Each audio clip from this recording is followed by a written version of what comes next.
Good evening. Hey, my precious little one.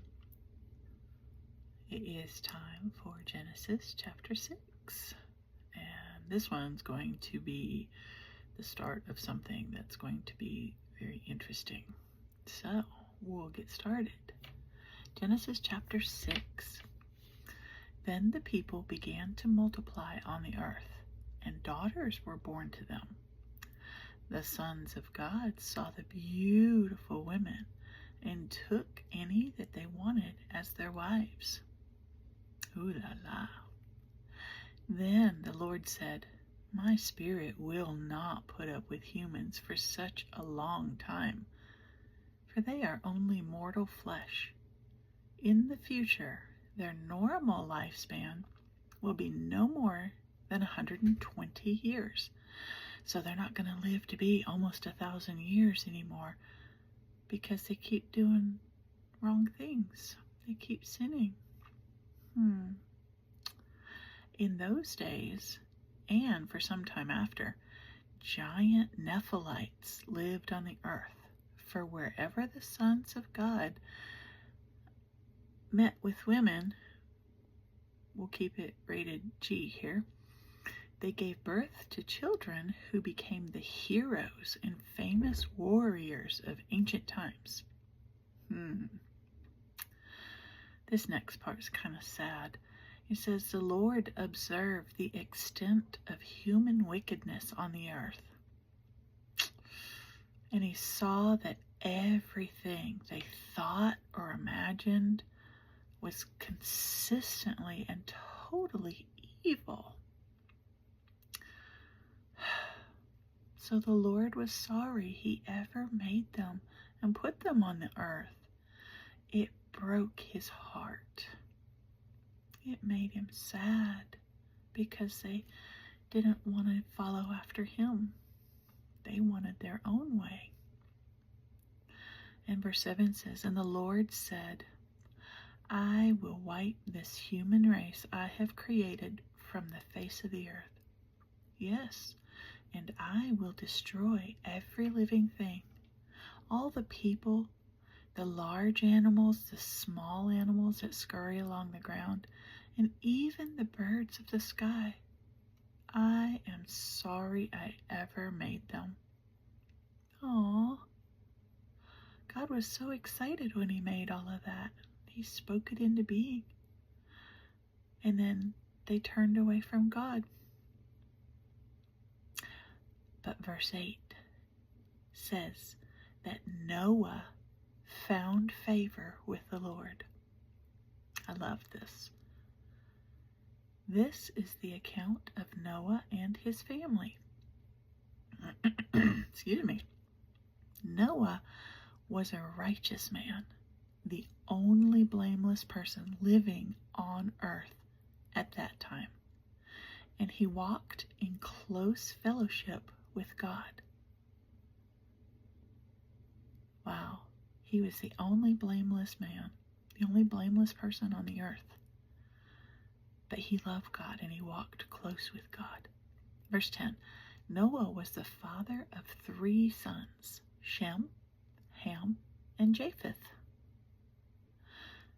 Verse 11, now God saw that the earth had become corrupt and was filled with violence. God observed all the corruption in the world, for everyone on earth was corrupt, except for Noah. So God said to Noah, I have decided to destroy all living things, for they have filled the earth with violence. Yes, I will wipe them all out along with the earth. Do you know how sad God's heart would be to have to do that? Aww. So he gives Noah some instructions. In verse 14 he says, build a large boat from cypress wood. Now he gets very specific on what to do with this.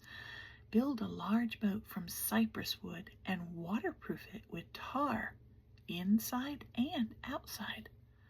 Then construct decks and stalls throughout its interior.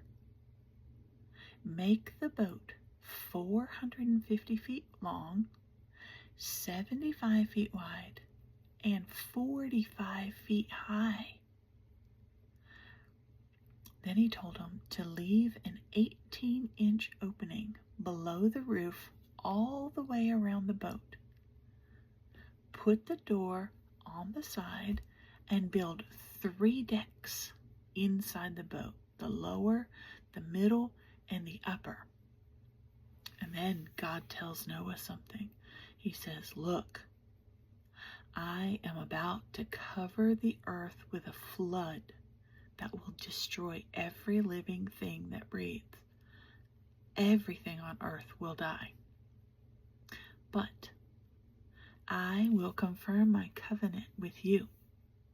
A covenant is like a promise, a huge promise, bigger than a promise. So God says, I will confirm my covenant with you. So enter the boat, you and your wife and your sons and their wives.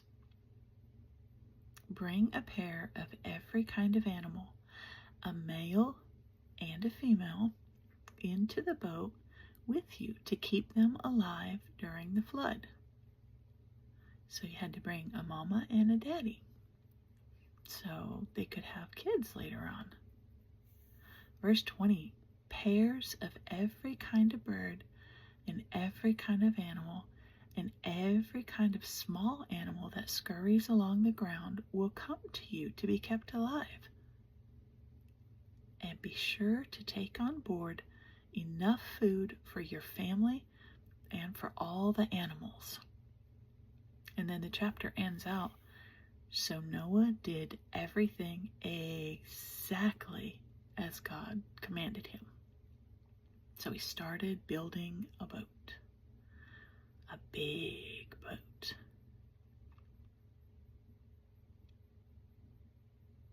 And that's the end of chapter 6. So people started to not love God anymore, and they didn't want to do anything that he said. They didn't want to talk to him. They didn't want to be like him. And it made God sad. But he had a rescue plan. So we'll see what it is starting tomorrow. Noah's starting to build the ark. I love you, and I hope you have a good night's sleep. You are very, very, very precious. You are so joyful and wanted and loved. And I got to see you smile today. I was so excited. Anyway, I love you. Talk to you later. Good night.